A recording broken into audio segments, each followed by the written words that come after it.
Hi, Hi, Beth. thank Hi, you how so are you? much for coming in. I told Dennis, I said, I might not be my normal chipper self, but I'm here. Yeah, we really, really appreciate you being here. No, I Definitely. wouldn't. I would have to be very ill to not show up because I've been wanting to, share all this fun stuff with all of you guys. So, Yeah. but Well, yeah, this I'm glad you're here. lovely stomach thing that my grandbaby shared with me. Oh, how Oh, fun. Grandbabies have a tendency to do that kind of thing. yeah, I call them little germ factories. Oh, they yeah. are. They are. Yes, I And agree it with doesn't that. stop when they're little. I mean, all through school, they spread the germs. And they So, bring it home. They bring yeah. everything home. Yeah, They don't seem to get as sick as we do, though. I know. They're lucky. I know, Yeah, I know. no So kidding. No kidding.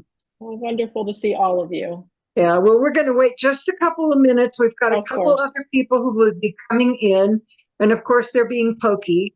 That's Now, okay. if and Malcolm is going to be coming back, he's not at his desk right now, but he's coming back. Okay. Uh, Yeah, I've been. and I know there's a few more people coming in now. See, if we were, I'm in Idlewild, and we call that being on Idlewild time.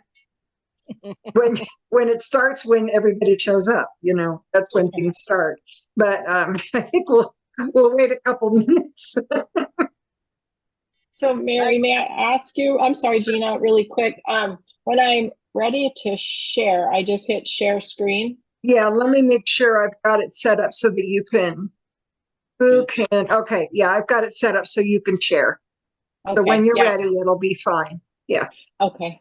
I more familiar with Teams because we use that at work. yeah. So not so much I've Zoom. been I since the pandemic, I've been zoomed out. I have probably 2 or 3 Zooms every day because we pivoted everything at work when we couldn't do things in person. We had to switch to virtual platform, and thank goodness, Yeah, because we yeah. were able to stay in connection with all of the people, all of our supporters, and all of our people who look to us for support. Yeah, yeah. Uh, yeah, so we've set up support groups and workshops, and we do retreats online, and we've been doing all kinds of stuff, Wow. and it's been Yeah. working.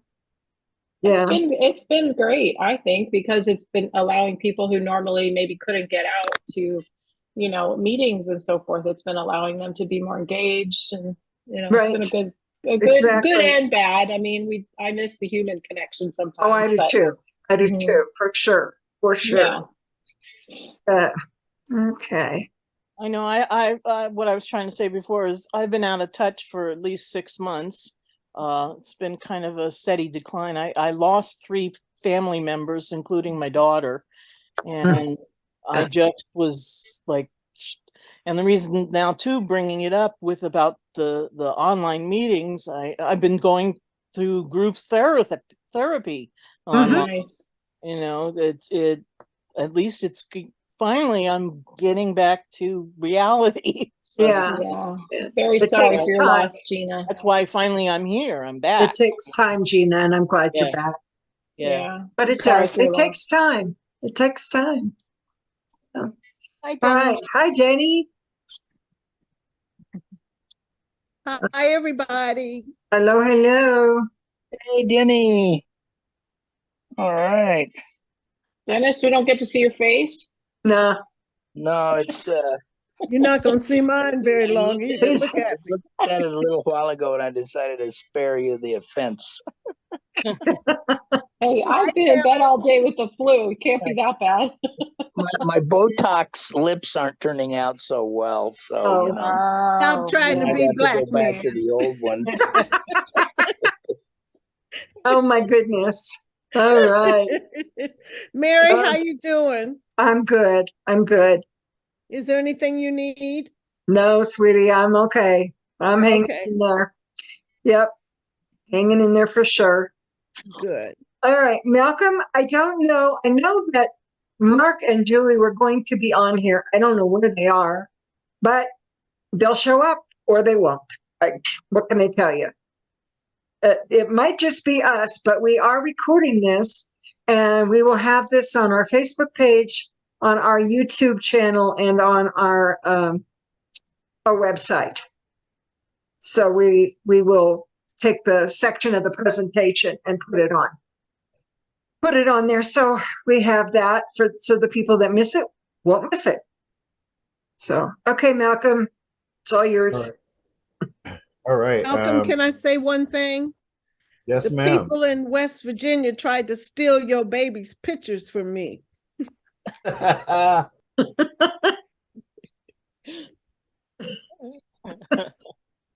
got sounds some like- cute babies. Aren't they? They're gorgeous. They really are. Sweethearts, too. Up in prayer? Say again? Gina, you want to open us up in prayer? Okay. Dear Lord, thank you for letting us gather together and help to make this world a better place and learn how to do that from one another. Amen. Amen. Thank you, Gina. Dennis, Yes, sir. we're just going to jump right in. You want to introduce Robin?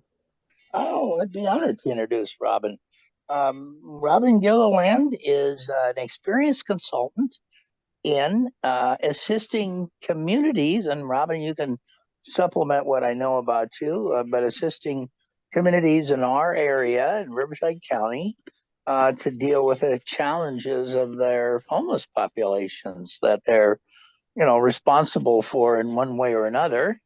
And so I've had, Robin, we've known each other for well over a year, and I've watched Robin get, deeper involved and show up at more events and do more and more stuff, not just with the homeless, but with the people that are potentially losing their home and becoming homeless. I've been very impressed with, her background, her skills, what she's doing. And I was the one that really wanted her to be a speaker because I knew she would have a lot to say about what we're trying to do. So I'm very honored that she's here with us tonight. Dennis, you're too kind. I've been in San Jacinto for 2 years now. Wow. Okay, 2 years. Yeah, time flies, I know. So I am having a hard time attaching my PowerPoint, of course, because it's me. So Mary, maybe you can help me. Okay. So I just hit share screen and then I need to go find it, right? That's the problem. Yes. You have to save it first and then. Yeah. Yeah. My suggestion is you might want to minimize your Zoom screen and go find it first and get it up on your screen. I was practicing. I thought I had this all down. You know how that goes. That's okay. Bless your Okay, heart. so I have it. Let's see. And then if I save it,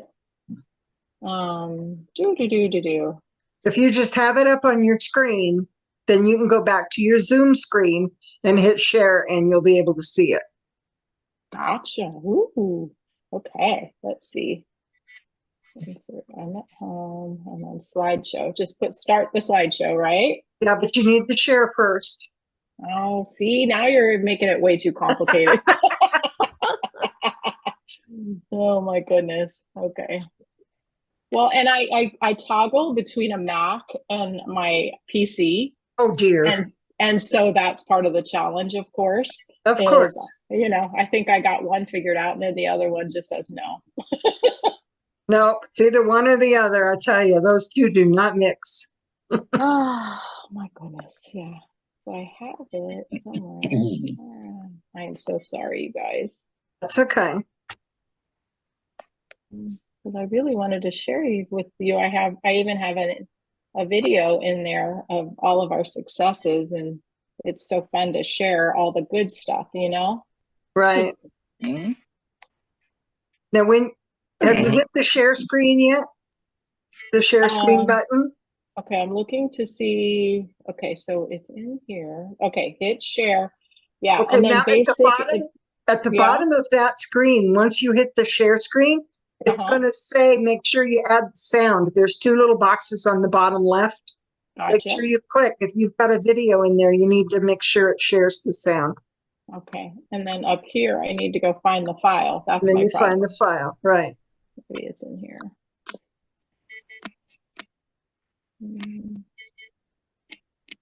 Oh my goodness. Do you have to import the file into Zoom first? No. Oh, okay. Mm-mm. And You can just share it right from your computer. right. Okay. But I don't see your share screen up yet, Robin. Okay, so I'm clearly doing something wrong. My goodness. Let me try to share it again. I'm going to start sweating pretty soon. Bless your heart. Okay, Bottom so right shift- should say share.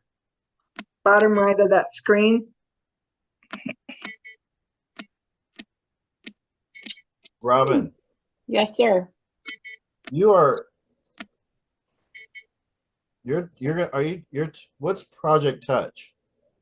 Oh, they're a housing provider in Southwest Riverside County. Okay, that has nothing to do with you. No, but I'm very dear friends with Anne.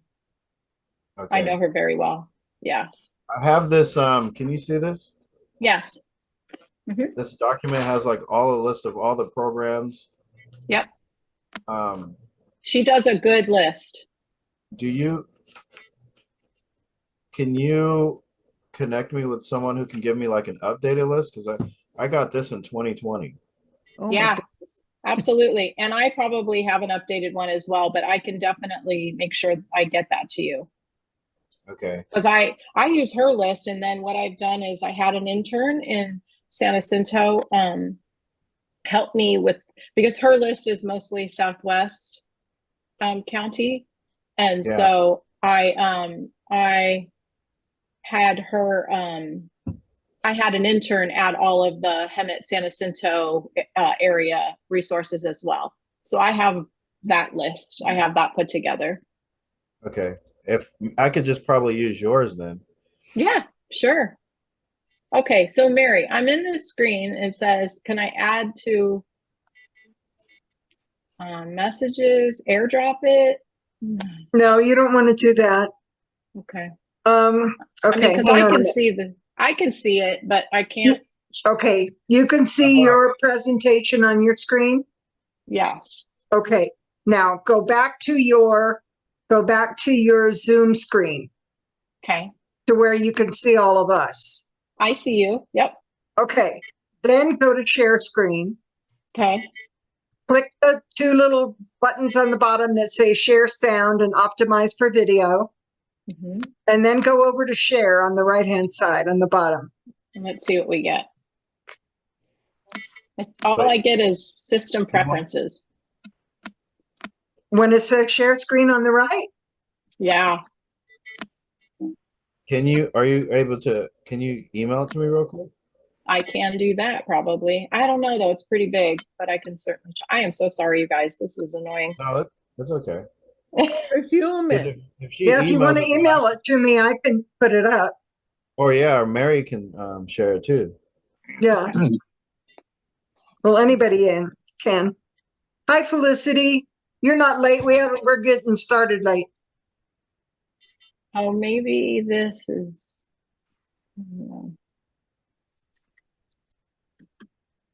I need to like pick one platform or the other. But what I'm having a hard time with is that I can't get my sound on my PC to work. Oh, So that's my whole other issue. Okay, so let me send this to you, Mary, if I can get it. It's awfully big. okay. But oh, now I'm downloading it. Maybe that'll help. Okay, hang on. Now where are you? I see you guys. Where'd you guys go? I see Dennis's where I see his okay, now maybe I downloaded it. There it is. There we go. You got it. Woo-hoo! Right. Yay. Thank you for your patience, everyone. You're so sweet. We got it. We got it. We Yay. got it. Yay. Yay. Okay, so thank you guys so much for the opportunity just to share with you kind of what we've been doing primarily in San Jacinto.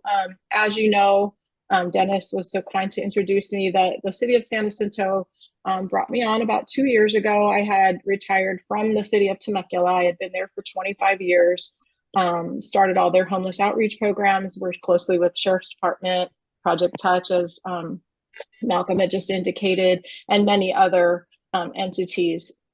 So when I retired from there, City Manager Rob Johnson contacted me and said, "Hey, what are you going to do when you retire?" I said, "Retire." So he said, "No, would you like to come out and help us get something started?" And to be totally honest, I was ready to leave Temecula, but I wasn't ready to stop helping people. So I was very thankful when he allowed me to do this. So that is where HARP was born, and HARP stands for Homeless and At-Risk Population. So this is just a real quick overview of basically all of the community outreach of San Jacinto, and homelessness is just one little piece of it. And so it's part of what the city calls Be Healthy, Be Well, and Be San Jacinto. So it encourages active living, just overall wellness. And so homelessness, of course, fell into that. And with that, we were able to get HARP started. So we're super excited about that. And then, of course, they brought me in a couple years ago. And this is sort of my philosophical stance, and sort of the city of San Jacinto has adopted as well. You all well know that homelessness is complex, and it's very much of a socioeconomic issue. And it's not just San Jacinto, it touches the entire nation, if not the whole world. The resources are only as good as the process of care can respond to them. So it's wonderful that we have this plethora of resources, but if the system of care and the system of getting those resources to individuals is broken or not completely in sync, then it definitely, slows things down. But we just have to celebrate those little successes. My vision is that homelessness, although complex, no, that's what I guess I combine the two, into one. So really our goal is to get people stabilized, improve the quality of life for not just the homeless individuals, but for the community at large. Let's go to the next one. I always like to show this slide because I often, hear, "Oh my gosh, homelessness is so horrible in San Jacinto, and oh my goodness, what are we doing?" And I like to remind people that, we have a homeless challenge. We don't have a problem. These are problems. These are much more, obviously, more difficult and more complex. So I like to try to keep it in perspective that, one person not living on the streets is too many, but let's keep it in perspective for our communities.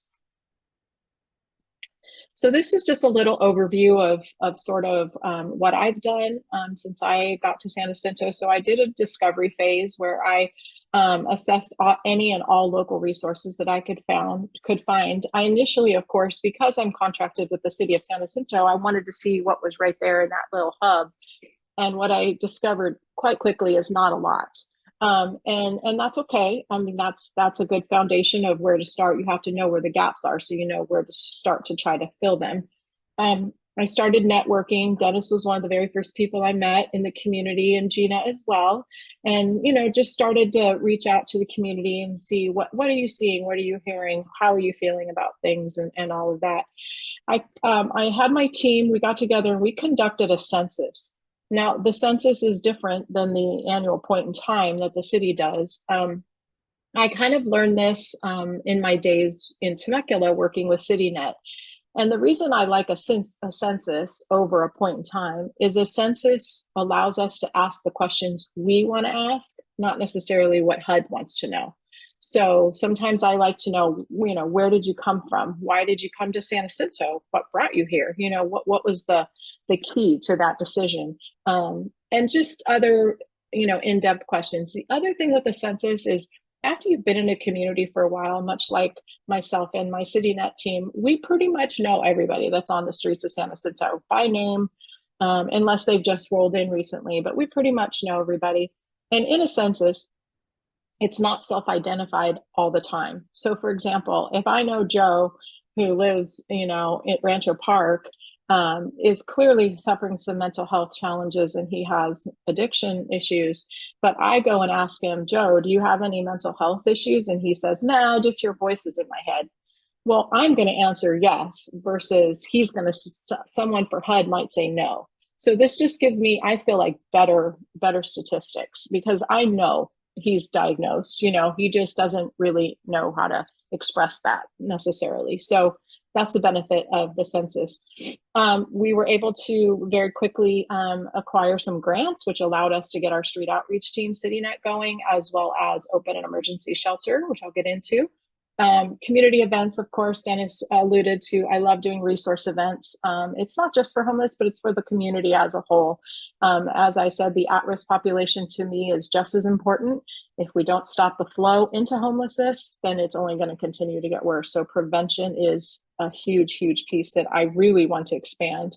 Couple community cleanups, and then of course I do help with the point in time count. Alluded to the boots on the ground, that would be CityNet for us. They do our street outreach and case management. They also do, they are doing housing navigation. They move furniture, whatever is necessary, they will do.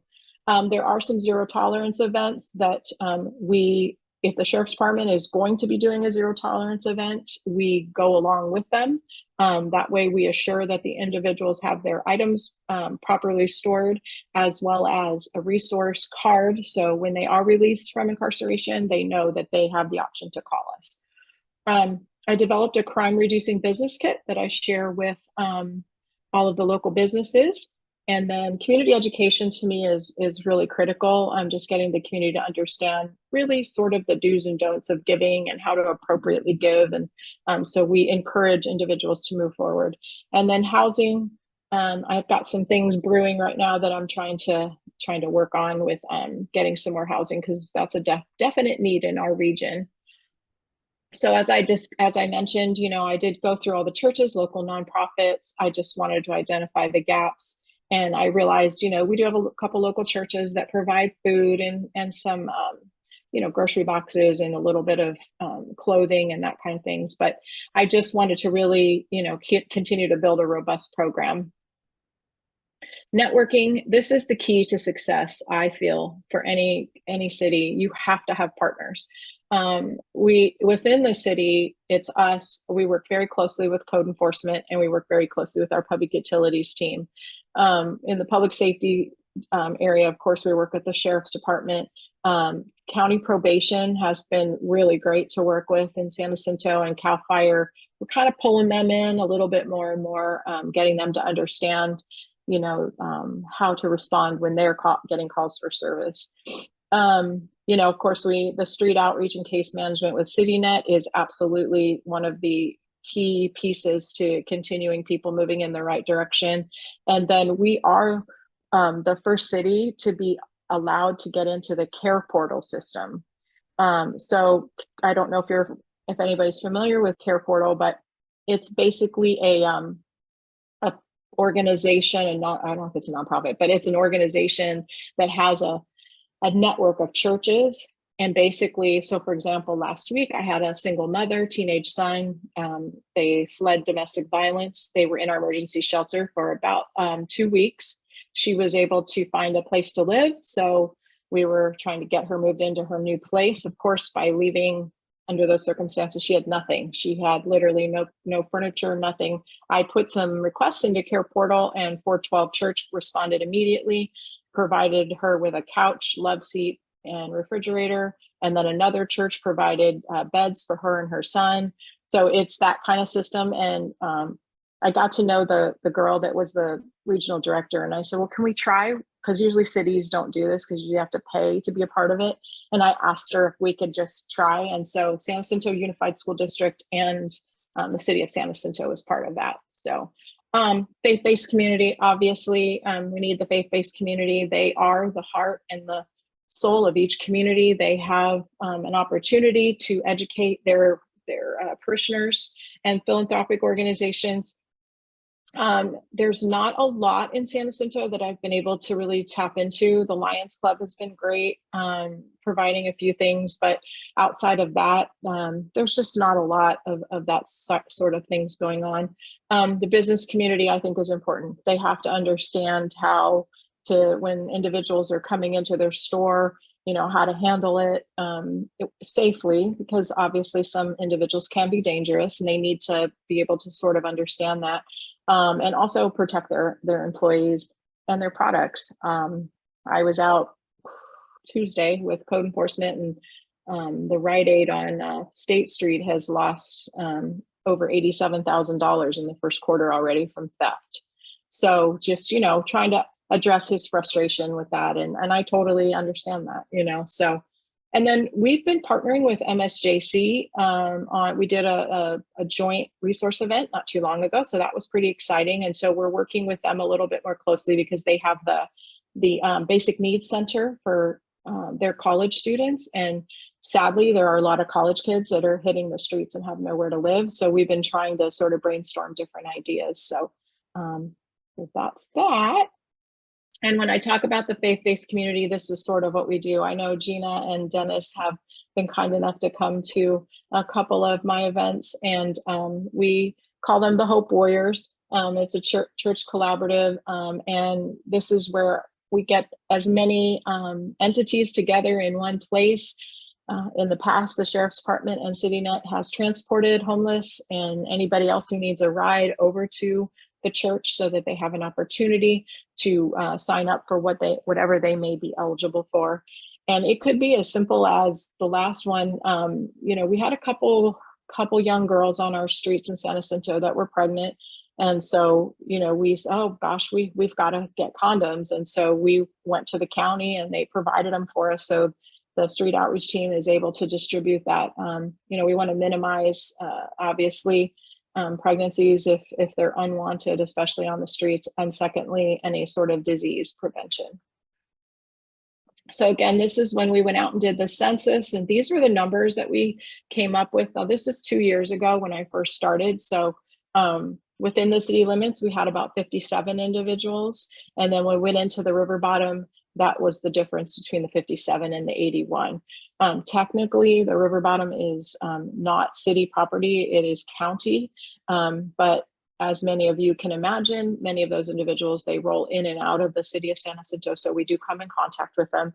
We do try to case manage them and help them move along their way. This was the 2022 point in time count. We obviously haven't gotten the totals for this year yet. We're too early into the year. So you can see the differing numbers. The unsheltered numbers for San Jacinto was 76. And in 2022, it was 76. Yeah, in 2020, it says 31. And in 2019, 48. And then the sheltered, for the first time we were able to have a sheltered number that year because we had started our emergency shelter. So we had 19 individuals that were not on the street that were in our shelter during that time. And then you can just see the numbers over here with Riverside County. As you can imagine, the numbers continually go up as the economy and housing prices continue to stay where they are. I unfortunately don't see this number decreasing quickly. Our challenge as of the last several months in San Jacinto, I would say for the last 6 months, has been families. We're finding a lot of families living in cars and RVs and vans. The good news about that is they're usually pretty easy to turn over, meaning they, get into our shelter and within a couple weeks, they just need that little bit of reprieve and they're ready to go again. Most of them have jobs and, they just need that little break where they can sort of get caught up on things. The next slide talks about the grants that we got, which has been, instrumental in us really getting this off the ground. We were able to tap into the grant, the CARES grant it was under COVID. So the good news was it extended past June. It went all the way, it's going to end in a couple weeks here to February 28th. And we were able to expend the entire amount. you can see the grant breakdown here. So I'm thankful to be able to say with the amazing team in San Jacinto so far, we've brought in, over 400,000 in grant funding with another, you can see at the bottom, 227,000 that's coming. We got the HHIP grant. So that will be a partnership with Molina and IEHP. And what I'm excited about that is as part of that grant, we will be able to hire like a nurse to be in the streets with my team. So we'll be able to handle some of the, more physical disabilities. We still have that mental health piece that sadly keeps missing, but we're working on it. But we are super excited to be able to have that funding coming in. So you can see the breakdown of how we've used the grant funding thus far right here. Sorry, I was ahead of you, huh, Gina? You're like, where is she talking about? So that's that screen where we're getting the HHIP grant. So I was really excited about that. This just talks again a little about the community events and how important it is to engage the community, let them know we're there, let them know what we're doing. And that's really been my goal up in this upcoming next quarter. Is I started with this week going out with code to the businesses. They just feel frustrated. They don't know what to do. They don't know who to call. They don't know, so I'm providing resource cards and I'm providing just information, let them know we're here. Email me, call me, I'll send my outreach team there and we can see what we can do about helping individuals. And here's another, we try to keep the community as informed as we can. San Jacinto has a lot going on, so there's not often a ton of information coming out about my program. But when we do have some good stuff, we like to share. So as I've mentioned previously, we did hire CityNet for street outreach and case management. I have worked with other agencies in the past, and when I got to San Jacinto, there was no doubt who I was going to go with. They had their philosophical stance, their integrity level is second to none. So I'm very thankful to have them in the city. So, when I speak with them, they will tell you the root cause of homelessness in San Jacinto is obviously it's a lower living wage in that area. There's not although the whole city is considered affordable housing, depending on what your income level is, it's still very difficult and very expensive to live there. Mental illness, obviously addiction, and there's a lot of physical ailments that are happening in our streets that we notice. These are a couple different housing. So I can get it to go here. There, oh, I think I went past one, but we go through the. Can I go back? There we go. Yeah. So there's a couple different housing models. One is the transitional housing model, and you'll see that some agencies use this. Where Project Touch would be a good example of the transitional housing model versus Housing First. And she can do that. She's a faith-based organization. She doesn't take any federal funding. She's not required to do, sort of jump through all those hoops that HUD mandates. So what that means is you can come into my shelter, but you need to be moving in a certain direction, So where with Housing First, you get the street outreach, you get the emergency things taken care of, you get them housed, then you start case managing them. And HUD has found, and I was not a believer in Housing First, I will admit initially, but I've watched it work, and I definitely think it's the best model. And so I got to see something work before I believe it. So I definitely think the Housing First model works, but not for everybody. So there are individuals, I believe, that need that transitional housing model. So if you look at, for example, Victory, Liberty Ranch or Victory Outreach, those are examples of more transitional model. And you know what? They work for certain people. So I think it's wonderful that we have different options. So, when you look at CityNet and who they serve, as I said, they're definitely, our team is committed to the city of San Jacinto, and they work with people experiencing any street level homelessness, whether they're living in cars, tents, outdoors, abandoned buildings, really any area uninhabitable. And what they do is they can provide emergency shelter. They will not provide emergency shelter for anybody. So they definitely have a criteria with which to meet. They don't want individuals to flop in the motel and do nothing to move forward. So there is some sort of, they only have 90 days there and they've got to get some things done. So they do use it, and they also use appropriate prevention and diversion methods. We got an individual on a bus Friday morning, was on his way back home to Reading, got stuck in San Jacinto, came to visit a friend. And so we were able to get him home. So, the housing market and medical conditions, as I mentioned before, are some of the really challenging things. So during outreach, the CityNet team will offer shelter to individuals over and over and over again. We don't have a lot to choose from in San Jacinto. So if you need a longer, like a longer stay, you're going to have to look at Path of Life in Riverside. Valley Restart typically doesn't have beds available. We haven't found them to be open to many of our clients. CBRM in Coachella Valley is a great program, but again, it's far. Many of our clients in San Jacinto, they want to stay local. That's where they're from. Their family is there. They will provide substance abuse or mental health services. They will drive individuals to their appointments. They will do whatever it takes to get them there. They connect them to any sort of benefits they need, whether it's food stamps, general relief. The big one is helping them obtain their documents, so they're becoming doc ready, is what they call it, for housing. So oftentimes that can take some time.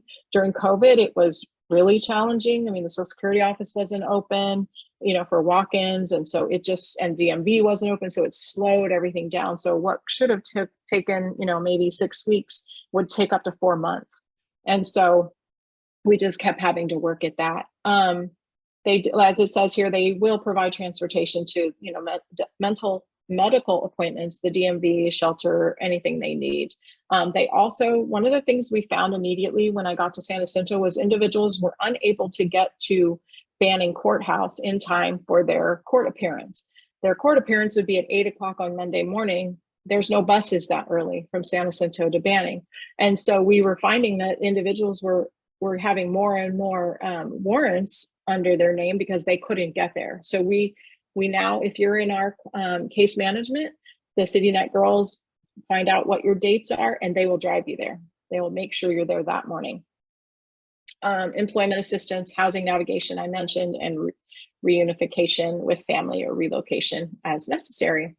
Obviously, the barriers to quicker results are limited resources, as I've mentioned, and then we always hear, well, why can't they just go get a job? Well, they have to have their I-9 documents. And it can take, like they said, 3 to 6 weeks just to get an ID sent to general delivery. And then the disabled Social Security administration process is very extensive. We've had people that have been denied over and over and over again. They're clearly disabled, and we just have to keep trying. So we do. And we hear that we get an influx of individuals from others communities saying they're being pushed out of their own community into San Jacinto. And so we try to address that. These are our current numbers as of, we hired them in August of 2021 through May of 22. So you can see they have 242 current clients. This does not seem right. This is not the right numbers. We've had a lot more numbers than this. They've had 111 street exits, and they've made over 1,200 contacts since they've been there. This is an old one. We just updated it. We just had a meeting with CityNet and got the new numbers. So they've had 111 street exits, and they have made 1,298 contacts, and that's from August until December of 22. This is one of our happy stories. This is Sally and her husband, and they were living in their car. He had got evicted from his house and the girls. And at the time, Deputy Knox was assigned to us. We no longer have an assigned deputy in San Jacinto. So he's gone. He helps us when he can, but he's over at the Hemet station now. But I think they have, I have the video of them in a couple minutes. I'll show you. But so basically, if we do partner with law enforcement, what we'd really like to see them do is is the three, I call it the 3 E's of law enforcement. Educate first. You know, are you homeless? Why, you know, why are you here? This is what we have to offer, blah, blah, blah, blah. And then let's encourage them to make a good decision, maybe take assistance. And then unfortunately, some individuals are breaking the law and we have to enforce. The goal of law enforcement is to really develop relationships and trust with the individuals, and then use all of the partnerships and collaborations to sort of move people forward. And I can give an example. We have a particular woman on our streets who's incredibly mentally ill. And instead of just arresting her, if we would 5150 her, then she would get sort of on the radar of the mental health clinics. And so, but if I can't get the law enforcement piece to connect with the outreach piece, then they don't know that that's going to make a difference for her. You know, so it's just that communication and that sort of working together and, you know, and just doing what we have to do to make it better. So moving forward, I just, you know, want to continue to develop relationships with organizations such as yourself, continue community education. Like I said, I'm rolling out the crime reducing business kit, just really connecting with the businesses and letting them know we understand, we're there. How can we work with you to help? County level relationships, continually working with the individuals at the county. We are right now working on San Jacinto and Hemet. We pulled in San Jacinto, Hemet, Saboba, the county, multiple departments in the county, APS, all of them that you can think of that work in homeless services. And we are applying to the state for a river bottom grant. So it's much similar to the one that they did in Santa Ana River Bottom. And my friend Tanya, who's the deputy director at HWS, I reached out to her and I said, you know, the people in the river bottom have been there a very long time. They're very ingrained. And we really need a focused like outreach. We just really need to focus on like, you know, just sort of holding their hand, walking them through the process, you know, all of that. How do we do that? And so she proposed this. So we're in the process right now of applying. We want to get it in the first round and hopefully get that going so we can have a focused outreach team of a multidisciplinary team of individuals that will be there all the time. And so we're hoping that we'll get that. That would be wonderful. And then of course, housing, both Hemet and San Jacinto have emergency housing, but we don't have that transitional piece. So I'm working also with the city of Paris and the county to try to find a piece of land that even if we just put some, there's a new housing, I went to Baldwin Park, CityNet has a project there with, they're called Boss Cubes, and they're higher quality than the pallets and they're fireproof. And this is a family, it's a family shelter, but it can obviously be used for anything. So something that we can just get moving quicker. And then of course, I always continue to seek grant opportunities. So let me see, hopefully, oh, I don't know if it's gonna work, that little video, because it didn't work for us last, oh, maybe it will, here we go. Let me know if you guys can hear it.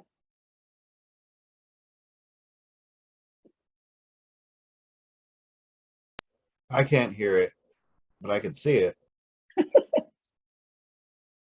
The volume's all the way up. I'm so sorry to ask you this. When you were screen sharing, there are two little check boxes on the left. Did you check them out? I think so. I think just so. check it out. Sorry. I think so. But you know what? We can watch it, Malcolm. I'm not singing for you, so you'll just have to imagine that it's just a background music. We're just talking about our first year. Okay. Well, it sort of makes sense from what you've been telling us. You can almost look at this and fill in the dialogue yourself, you know? Yeah. Yeah, this is one of our outreach events, and they just keep getting bigger and better, which is awesome. MSJC has been able to bring their bus out the last couple of times, and they have the capacity to sign people up right on the spot for DPSS, for vouchers and all kinds of things. So that's been awesome. Providing haircuts. Hey, Robin, were you involved in the mental health building down there? They call it behavioral health building now's longest nights thing a couple of months ago where we got the homeless people in. No, Because I saw I, City Net there. yeah, They they were were there. Yeah, I was not able to be there. Okay. So this is just my information, you guys. That was it. I just wanted to share that little synopsis video, which we're proud of all the work we've done. Obviously, there's a lot more work to do, but we definitely are thrilled with what we've been able to accomplish in such a short amount of time. And we're just going to keep our foot on the gas and just do what we can to help individuals. Well, Robin, I want to extend a heartfelt thank you for sharing your program with us today. I think your dedication to reducing homelessness in our community, is truly inspiring, and your presentation was incredibly informative and well thought out. So we can see your hard work and your commitment to this cause, and it's making a real difference in the lives of so many people. And so thank you for all you do and for reminding us that even the small actions make a big impact. So I would consider you a true champion for those in need. And Thank you so much. Lucky to have you. I'm going to open up to questions. Robin, I'd like to Yes. ask a question if I may. Yes, Malcolm, ma'am. I'm sorry, I apologize. Yes. How much work do you do here in Hemet? Not very much, to be honest. And Well, I'll I tell haven't you, ran into you. I'm on the streets a couple days a week and I've not ran into you. I guess that's the reason I asked. We have you checked with the Rotary for San Jacinto? We meet on Wednesdays at 12 noon at, what's the Mexican restaurant on? Emilio's. At Emilio's. If you'd like to come and speak with us, I will set it up with our president, and I think you could really get some support there. I would love that. I had an amazing relationship with the Temecula Rotary, and they were fabulous, providing, it's the little things. So I've been very lucky to get, pardon me, gift cards from 412 Church. And Yes. It can be a $10 gas card, but that's the difference between a mom being able to get her kids to school the next day or to be able to get to work, or, so it's those little things, and they truly do make a difference. So I would love that. Get my number and Okay. let's make this work, okay? Okay, yes, ma'am. I appreciate And if you it. need to get into Hemet, well, of course, Malcolm is on city council, but I'm in the streets there. So let's talk, okay? Okay, yes, ma'am. I appreciate it. Now, to say I'm Such a not in Hemet, blessing. I'm not working in Hemet, but No. I work No, very you're San closely Jacinto. with Lieutenant Dixon, and I've known him for years and years. When I was on the Temecula side of Hemet, I worked with Lieutenant Dixon, and then of course we work hand in hand with the CityNet team that's in Hemet, because our teams, collaborate all the time. So I'm kind of there, just more of a ghost of me. Give me a call and I'll set you up with our Rotary if you'd like. I appreciate to speak with that. them. I would love that. We appreciate you. Oh, thank you. Thank you. Gina? Yes, thank you. You answered one thing, was about the work since both Hemet and San Jacinto have CityNet. I was hoping that there would be some collaboration there, and thank you for letting me know. Yes. The other thing is, you mentioned in your presentation that you're working on transitional housing, but there's another key component that's really missing, and that you touched on the very beginning: affordable housing. It's like you take them one step to the next step, and the goal is to have housing. Yep. And just today I found an article about how California has the highest number of seniors that are now homeless than almost anywhere. So Senior women are number one. yeah. And I have to say, Gina, I called that 5-6 years ago. I went to Bernie Yeah. Truax in Temecula. And I said, if you want to get into an area where you're really helping people, buy a bunch of houses and allow seniors to live in them, like a shared housing opportunity, or it could be multi-generational housing, which I love that idea of, you know, grandparents helping parents, or you don't have to be related. You can be related by love, you know? So, you know, whatever that looks like. And he kind of, yeah. You know, I got that. I know part of the movement to the ADUs is kind of addressing what you were just mentioning, you know, Yeah. with that. But also there's an upcoming, I just got the thing through COC, the Inland Empire. Oh God, Gina.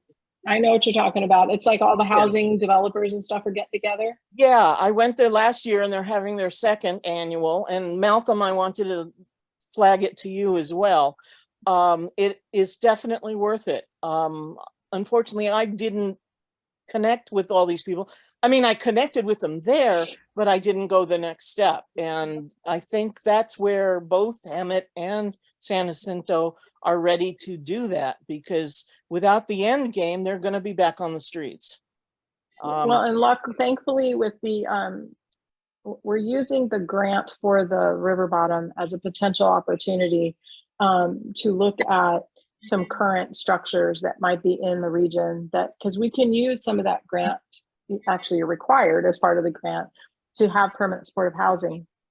And so, as you know, I obviously I want permanent supportive housing, but I'm trying to do things in increments. I got the emergency shelter. Now I need transitional. Then I'll worry about permanent supportive. But you know, it's a step, because we have individuals that they're just not ready quite to go to that permanent supportive. They need that transitional, you know, 24 months. But granted, you need time to build someplace to go. So yes, it's not going to be tomorrow that someone's going to have housing. In fact, the desert community, you mentioned Coachella and stuff like that, they were working with different developers where, yes, they're developing regular housing apartment complexes, but they designate a portion for disability or seniors or whatever. So I really hope that Hemet and San Jacinto can start now to go in that direction. And that's why I thought that speed dating thing would be incredibly valuable, because again, you got to start now. And if I may, I kind of got a little bit of a negative vibe out of the City Council of San Jacinto, because you mentioned about looking for property. I made the suggestion to use the San Jacinto River Park, because where it's located, it's not close to any schools. It's not, I mean, the whole criteria. And it's already under, I guess, well, it's valley-wide rec stuff. Property, and it's been sitting fallow for years. And it's a huge piece of property. To set up a transitional shelter there would be incredible. So I did make that presentation to city manager. Rob Johnson. Yeah, Rob Johnson. And also at the time too, I don't know if you were connected with Sonia Lamas.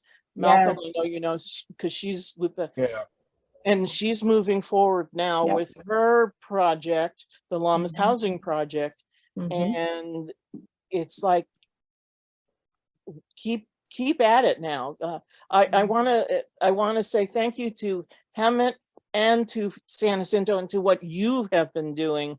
It's not perfect, but like you mentioned, but in the couple of years that I've been pounding the pavement and my head against the wall, you guys have finally put some pieces together that are really critically needed. And I just wish that the wheels didn't turn so slowly to get the stuff done. Yes, ma'am, I agree with you. That's always my frustration with government. If I may, you said it looks like children are getting out, especially in Mount San Jacinto. 20% of the population of the students there are homeless. Yeah. And they're either it's- sleeping in their cars or they're in the park. And that should be addressed. They're trying to pull themselves up and they're getting no assistance from anybody. And I bet you really don't have an accurate number because they want to hide. They don't want to be 100%. ridiculed at school and stuff. So it's a big problem to really find out what's going on with kids. We will, other than the school district who, you know, obviously keeps those numbers, the community will never know how many people are out there because they obviously are hiding very well. They don't want to lose their children. They're doing everything they can to get back on their feet. And so that's why we're trying to partner with the school district. Now, granted, we only have 10 rooms at the inn, so those fill up really quickly. We just took a family of 5 and put them in on Sunday night. So, you know, it doesn't take long. We're trying, like I said, we're really pushing to try to, you know, turn that over as quickly as we can. But I got a 2-girl team, you know, and they're doing everything from street outreach to case managing all of them and trying to also move them onto housing. So they've got their hands full. And I did hear, you know, a couple of weeks ago, I heard a little bit of a criticism about, well, gosh, ever since the homeless outreach program started, all I do is see homeless. And I kind of stepped back and I said, okay, well, let me explain why. And they're like, yes. I said, so, you know, when you get a new car and then you see that car everywhere, Yes, it's the same idea. You know, we started a homeless program, outreach program, and the community thinks it's going to magically, all these people are magically going to disappear, you know, but it can take 60 to 70 touches before an individual is even willing to talk to you. So it takes time. And obviously 111 people is nothing to sneeze at. Hemet's numbers are even better. I know CityNet's killing it down there. And so, you know, it just takes time. And are some people going to fall back out of housing, back onto our streets? Absolutely. You know, it's not going to be a one shot and done. I wish, but you know, unfortunately it takes time. So Can I say another something? piece that you mentioned Yeah, was Tiff, funding running out on the grant. Yeah. I know there's a lot of programs. Are they still funding like rehabbing motels or hotels to create things? Okay, see that's a big. yeah, all the PRK, all the Operation Room Key dollars are gone. But there is new funding sources coming down, and also San Jacinto has committed to keeping the shelter and the outreach team. So we've taken it out of our city budget to make sure we keep them. I have a question here from Tiffany.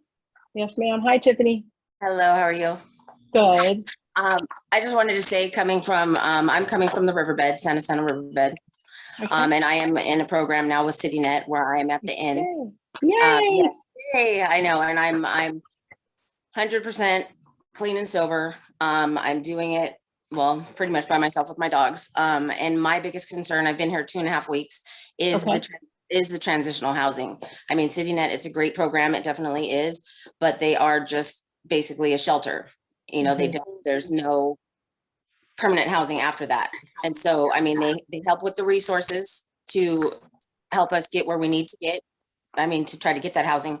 And I'm trying every avenue that I can, but my concern is that I don't want to end up back out on the street 2.5 months from now, you know? Of course, yeah. So I know they will continue to obviously work with you and try to tap into whatever. They've gotten a lot of people, as you are probably aware, connected to different types of housing. Don't rule out Project Touch if you have to. And I know it's not in our area, but they do have. They have a lot. They have like 300 beds. It's shared housing, but it's only temporary. It's that time where you can get to your next step of, you know, finding a job and all that fun stuff. Right. Okay. Yeah, because they have help with Section 8. I have medical issues that I'm working with, which, you know, if I get a form filled out, a new form that Section 8 has, it helps bump you to the top. But that all takes time. And I'm going to the specialists and getting the referrals. But again, it takes time. So 3 months is 3 months. And I'm truly blessed to have this opportunity. But 3 months is 3 months, and it's over. It goes quickly too. I know. And you know, I can tell you that the girls are pretty good about if you're working hard and Yeah, and it just is taking a little bit longer. They're not going to kick you out. You know what I mean? Like if you get to that 90 days and you've got a housing voucher and it's going to be in 5 days, we're not going to stick you back in the Right. room for 5 days. Right. So, I think I'm so glad to hear that you're there. I met you at one of the enforcement things. So I think you had gotten arrested. So I'm really glad. I'm so thrilled to see that you're doing so well. I was the one trying to keep everybody, From fighting? From fighting, and everybody on the up and up and stay positive, because it's a great group down there, but we're very colorful, so to speak. So I consider myself the positive one out of the bunch. Well, So Tiffany, you reach out directly to me if you need anything outside of, maybe what's happening at the shelter. Just please reach out directly to me and we'll see what we can, Okay. I'll keep pushing on your behalf. So, and I appreciate you and everything that you do. well, thank you so much. I'm so happy for you. That's All right. great. And All right. thank you for the invite today, Dennis. So we got time for one more question. Ms. Gina, Gina has shoot. her hand up. Okay, hi. Just informational. Where is the shelter that you The created? San Jacinto Inn. Okay, and with Valley Restart, I know bits of their program because I helped a family go through it. They set up where they have to, if you're staying there, you have to put money aside for the next step. So I'm curious, and Tiffany, now that you're in there, is that part of the program in San Jacinto? That is not part of the program, no. Not through CityNet, no. Suggestion, somebody go and tell them, hey, Yeah. look for Valley Restart. There's a lot of pieces that they've put into place that I've seen are successful. But they also get, a lot of the people there are families, which means that they have money that comes to them, actual cash. That's With right. a lot of the people who are homeless, all they get is food stamps if they're lucky. That's right. Correct. Well, So but it's not like they have cash to put aside. Exactly. Like Yeah, I have And it's a different type of criteria when you go there too. It's way different. Everything's totally, that's I right. mean, And can but I you, mentioned- Gina, can you imagine the liability? I don't think CityNet would be open to doing Exactly. that at this time. It's a huge liability for them to say, here, let me take Save your that money cash. and save it for you. That's right. Well, okay, but since you're going in with the next step with the transitional housing, whatever, definitely the model from Valley Restart is a pretty good one, as far as I know. I mean, I don't know all the different programs, but Yeah. I interned there for a little while, and Nice. I was really impressed at how Nice. much they were trying. I mean, of course, the people that come there have to be willing to do what they need to do, but Yeah. at least they had a good structure available, I thought. Yeah. So, They Yeah. did, We had a very negative response from Valley Restart. We had a senior couple that had been put out of their house. They had been paying their rent, but the owner wasn't paying the mortgage. They were disabled. They ended up in the park because they had nowhere to go. And Valley Restart wouldn't take them because they were seniors and they didn't have any kids and they were waiting. They only had I think it was 8 rooms at the time. So it's a little different. It has changed a lot. I was Right, gonna with say, him there, with put the new in manager there. some single units. So, I mean, those kinds of things, they're working towards to allow other single women. They're trying to break in with a single, but there's only so much. Again, they only put up a few houses. Malcolm, do you remember how many units they added last year? 6. 6. But they're not, are they in them yet? I'm sorry. What was They it? just No got one's in them yet. all of their paperwork and permits and stuff just been approved, so they're going to start moving forward. Thank goodness. Yeah.